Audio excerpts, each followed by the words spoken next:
IPL ഓപ്ഷനിലേക്ക് ചേച്ചി മടങ്ങി വരുന്നു. അതുകൂടാതെ നമ്മുടെ രാവണപ്രഭുവിനകത്ത് കൺസീൽഡ് ടെൻഡർ പൊട്ടിക്കുന്ന പോലെ ബ്ലൈൻഡ് കോളിന് ഒരു അവസരമൊക്കെ ഉണ്ട്. സോ ഇത്തവണത്തെ ഓപ്ഷൻ ഭയങ്കര ഇൻട്രസ്റ്റിംഗ് ആയിരിക്കും. എങ്കിൽ പോലും ഇത്തവണത്തെ IPL ഓപ്ഷനിൽ നിന്നും പല പ്രമുഖ താരങ്ങളും വിട്ടു നിൽക്കുന്നുണ്ട്. അതിനകത്ത് ഏറ്റവും പ്രധാനപ്പെട്ട കുറച്ച് ആളുകളുടെ കാര്യം പറയാനാണെങ്കിൽ ലോകത്തിലെ ഏറ്റവും മികച്ച ഓൾറൗണ്ടർമാരിൽ ഒരാളായിട്ട് വിശേഷിപ്പിക്കപ്പെടുന്ന ഇംഗ്ലീഷ് താരമായിട്ടുള്ള ബെൻ സ്റ്റോക്സ് IPL-നോട് വലിയ ആത്മാർത്ഥത നേരത്തെ കാണിക്കുന്ന പരിപാടിയില്ല.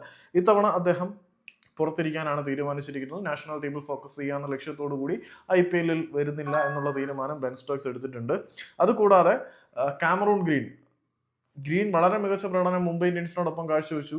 RCB-ലേക്ക് വന്ന ശേഷം അദ്ദേഹത്തിന് ഔട്ട് ക്ലാസ് പെർഫോമൻസ് നടത്താനുള്ള ചാൻസ് കിട്ടിയില്ല. കിട്ടിയ ഗ്രീൻ പൊളിച്ചേനെ എന്ന കാര്യത്തിൽ എനിക്ക് സംശയമൊന്നുമില്ല. ഗ്രീൻ പരുക്കും മൂലം ഇത്തവണത്തെ ഓപ്ഷനിൽ നിന്നും IPL-ൽ നിന്നും വിട്ടുനിൽക്കുന്നു.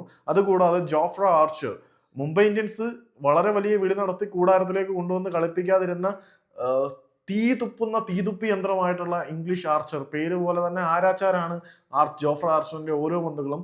ആർച്ചർ IPL-ന് രജിസ്റ്റർ ചെയ്തിട്ടില്ല. പിന്നീട് ശിഖർ ധവാൻ, IPL-ൽ വളരെ മികച്ച റെക്കോർഡ് ഉണ്ടായിരുന്ന ശിഖർ ധവാൻ ഇത്തവണ IPL-ൽ കളിക്കുന്നില്ല. പുള്ളി നേപ്പാളി പ്രീമിയർ ലീഗ് കളിക്കാൻ പോകാൻ അവിടെ കർണാലി യാക്സ് എന്ന് പറയുന്ന ഒരു ടീമിൽ പുള്ളി സൈൻ ചെയ്തിട്ടുണ്ട്. അവരുടെ 4ാമത്തെ വിദേശ താരമായിട്ട് ശിഖർ ധവാൻ ഉൾപ്പെട്ടിട്ടുണ്ട്. സോ പുള്ളി കളിക്കുന്നില്ല. പിന്നെ ജേസൺ റോയിയെ നമ്മൾ ഇത്തവണത്തെ IPL-ന് പ്രതീക്ഷിച്ചിരുന്നെങ്കിൽ പോലും റോയ് ഇത്തവണത്തെ IPL-ന് ഉണ്ടായിരിക്കുന്നതല്ല. അദ്ദേഹത്തിന്റെ വ്യക്തിപരമായിട്ടുള്ള പേഴ്സണൽ റീസൺസ് മൂലം IPL-ൽ പങ്കെടുക്കുന്നില്ല എന്നാണ് അറിയാനുള്ളത്. ഹൈ പ്രൊഫൈൽ ആയിട്ടുള്ള താരങ്ങളുടെ പേര് മാത്രമേ പറഞ്ഞിട്ടുള്ളൂ. ഇനിയും കുറെ താരങ്ങൾ IPL-ൽ നിന്ന് വിട്ടു നിൽക്കുന്നുണ്ട്.